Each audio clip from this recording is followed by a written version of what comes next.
क्या जल्द मिल पाएगा इंसाफ? क्या आरोपियों को होगी सख्त सजा? क्या समाज सीखेगा सबक? क्या खुद को बदलेगी पुलिस? क्या दागियों का पत्ता काटेंगी पार्टियां? क्या बदल पाएगा देश का कानून? क्या आधी आबादी को मिलेगा उसका हक? क्या ये मामला देश में बदलाव की दस्तक है? नमस्कार, मैं हूं क्रांति संभव। बड़ी खबर में आप सभी का स्वागत है। आज की बड़ी खबर है चार्जशीट या कहें ई चार्जशीट, क्योंकि कागज के पुलिंदों का इस्तेमाल नहीं हुआ है और आरोप पत्र तैयार जो हुआ है उसे सीडी डीवीडी में किया गया है। लेकिन इस चार्जशीट के बारे में कहा यह जा रहा है कि इस बार आरोपी बचने वाले नहीं हैं। आरोप और उनके खिलाफ जो सबूत है, सब कुछ ठोस है दिल्ली पुलिस के पास। और फास्ट ट्रैक कोर्ट में जब सुनवाई शुरू होगी तो फिर इंसाफ जल्द मिलेगा। लेकिन ये केवल एक मामले के तौर पर नहीं देखा जा रहा है। इस पर जिस विरोध को देखा गया है उसे केवल मिडिल क्लास या अर्बन यानी शहरी गुस्सा नहीं कहा जा सकता। और पहली बार इसने आवाज भी देने की कोशिश की है महिलाओं के एक बड़े तबके को, बड़े हिस्से को। पहली बार आम भारतीय पुरुष भी रूबरू हुए हैं इस सवाल से।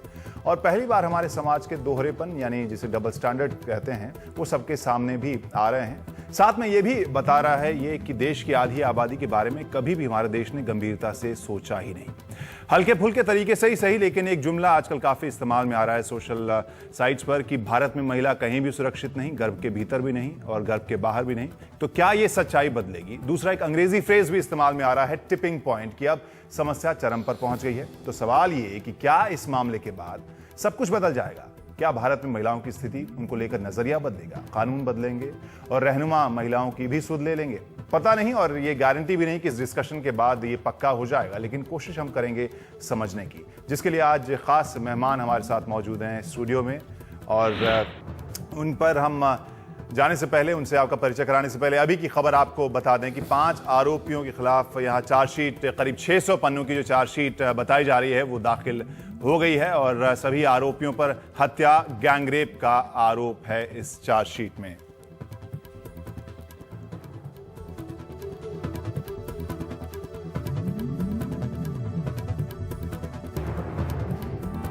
और जिस चार्जशीट के बारे में यहाँ जो वसंत विहार गैंगरेप के नाम से जो मामला हम जानते हैं, उस मामले में लगातार बढ़ते दबाव और लगातार उसके विरोध में उठती आवाज़ के बीच आज 3 जनवरी को वो तारीख तय की गई थी जब चार्जशीट दाखिल की जाएगी। और आज ये हुआ भी है। एक स्पेशल फास्ट ट्रैक कोर्ट में ये मामला अब चलेगा और उम्मीद ये की जा रही है, जानकार ये बता रहे हैं कि बहुत जल्द ये मामला जो है उसकी सुनवाई भी पूरी हो जाएगी। और इसके बाद इंसाफ जिसकी मांग के साथ बहुत से नौजवान दिल्ली के कई हिस्सों में और देश के कई हिस्सों में भी खड़े होते दिखाई दिए थे, उनकी जो मांग थी इंसाफ जल्द मिले, वो शायद उनकी मांग पूरी हो जाए। लेकिन यहाँ अगर चार्जशीट की बात करें तो आपराधिक साजिश और हत्या की कोशिश का भी आरोप है इस पूरे मामले में, जहाँ एक आरोपी नाबालिग भी बताया जा रहा है, लेकिन उसका टेस्ट भी हो रहा है। आशीष भार्गव हमारे सहयोगी जुड़ रहे हैं हमारे साथ। आशीष, आज दिन भर क्या हुआ, जरा हमारे दर्शकों को ये बताइए।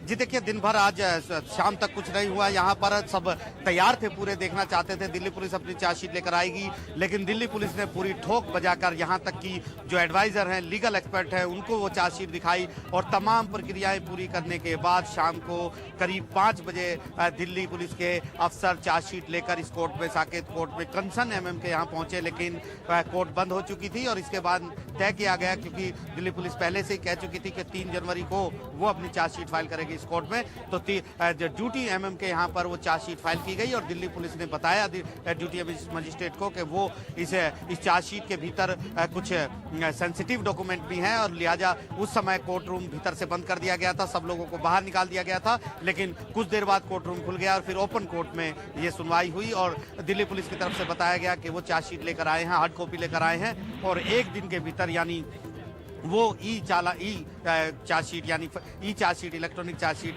भी फाइल करेंगे कुछ और डॉक्यूमेंट के साथ। और फिलहाल दिल्ली पुलिस कुछ सेंसिटिव डॉक्यूमेंट भी दे रही है इस पूरी चार्जशीट के साथ, जो काफ़ी सेंसिटिव है और जिनको किसी भी सूरत में बाहर नहीं आना चाहिए। इसलिए दिल्ली पुलिस ने रिक्वेस्ट की ड्यूटी मजिस्ट्रेट के सामने कि ये सील कवर जो है उनको सील बंद ही रखा जाए, इंटैक्ट रखा जाए इन कागजातों को। इसके अलावा जो छठा आरोपी है उसका ट्रायल जो है वो जुवेनाइल कोर्ट में चलेगा और उसकी आइडेंटिटी भी सीक्रेट रखने की बात कही। और साथ में दिल्ली पुलिस ने ये भी कोर्ट को बताया कि इस मामले में आपराधिक साजिश यानी 120B और जो और भी 2 धाराएं लगाई गई हैं 395 भी यानी लूटपाट डकैती, वो भी धारा इसमें ऐड कर दी है। कुल मिलाकर 9 की बजाय अब जो हैं वो टोटल धाराएं 11 हो गई हैं। और अब 5 जनवरी को कंसर्न एमएम के यहाँ फिर ये मामला की सुनवाई होगी और जो एमएम है वो इस पर कॉग्निजेंस लेंगे। और उसके बाद क्या होगा, उसके बाद की प्रक्रिया क्या है आशीष? जी देखिए, कंसर्न एमएम जब 5 जनवरी को कॉग्निजेंस लेंगे इस मामले पर, तो इसके बाद फास्ट ट्रैक कोर्ट में भेज दिया जाएगा, यानी जो designated special court, session court जो बनाई गई है हाई कोर्ट के द्वारा, वहां पर भेजा जाएगा और वहीं पर चार्जेस फ्रेम होंगे। आरोप तय किए जाएंगे कोर्ट द्वारा कि जो धाराएं, जिन धाराओं के तहत आरोप लगाए गए हैं दिल्ली पुलिस के द्वारा चार्जशीट में, क्या वो आरोप सही हैं, वो तमाम सबूतों को देखा जाएगा। और इसके बाद वो ट्रायल चार्जेस फ्रेम होने के बाद ट्रायल उसी डेजिग्नेटेड कोर्ट में चलेगा, स्पेशल फास्ट ट्रैक कोर्ट में चलेगा। और उम्मीद ये करते हैं कि 30 दिन के भीतर उस ट्रायल कोर्ट का डिसीजन आ जाएगा इस पूरे मामले में। शुक्रिया आशीष इस सभी जानकारी के लिए। और अब आशीष ने जो जानकारी दी पूरी प्रक्रिया के बारे में, आपको बताया कि किस तरह से मामला आगे बढ़ रहा है। साथ में हम बड़ी खबर में अब आपकी मुलाकात करवा देते हैं। आज जो खास मेहमान हमारे साथ जुड़ रहे हैं, अनिल शुक्ला हैं, additional commissioner vigilance Delhi police के। वहीं सहबा फारूकी हैं, राष्ट्रीय सचिव आइडवा। इसके अलावा कमलेश जैन वरिष्ठ वकील हैं सुप्रीम कोर्ट की, जो हमारे साथ स्टूडियो में मौजूद हैं। साथ में प्रोफेसर विवेक कुमार भी हैं, समाजशास्त्री। और इसके अलावा योगिता जुड़ रही हैं जंतर मंतर से, वो भी एक खास धुरी रही है इस पूरे आंदोलन की अगर बात करें या इस पूरे चर्चा की अगर बात करें। और सवाल हमारा वही है कि क्या जल्द मिल पाएगा इंसाफ, और क्या ये मामला जो है वो अपने आप में एग्जेम्पलरी जिसे हम कहते हैं, क्या उदाहरण के तौर पर ये मामला बाकी सभी मामलों को अफेक्ट करेगा कि नहीं, और कई और पहलुओं को अफेक्ट करेगा कि नहीं। सबसे पहले हम अनिल शुक्ला जी आपसे हम जानना चाहेंगे, ई चार्जशीट की बात हो रही है, उसके बारे में ज़रा बताइए। ये कोर्ट्स के डिसीजन आए थे जिसके तहत ये निर्देश दिए गए हैं। दिल्ली में जितने भी हीनियस क्राइम हमने पहले लिए हैं वो सब इलेक्ट्रॉनिकली मतलब कंप्यूटर द्वारा निकाले जाएंगे और उनकी इलेक्ट्रॉनिक चार्जशीट तैयार की जाएगी। क्योंकि कई बार ऐसा महसूस किया गया है कि हाथ से लिखी हुई चार्जशीट लेजिबल नहीं होती है और उसमें कुछ कमियां रह जाती हैं। तो ई चार्जशीट से ये फ़ायदा ये रहता है कि जैसे कंप्यूटर से द्वारा हमारी FIR जनरेट होती हैं, उसी तरह ई चार्जशीट हम लोग जितने भी हीनियस केसेस हैं उसमें हम ऑनलाइन ही भेज देते हैं। तो ये एक प्रोसेस शुरू हुआ है।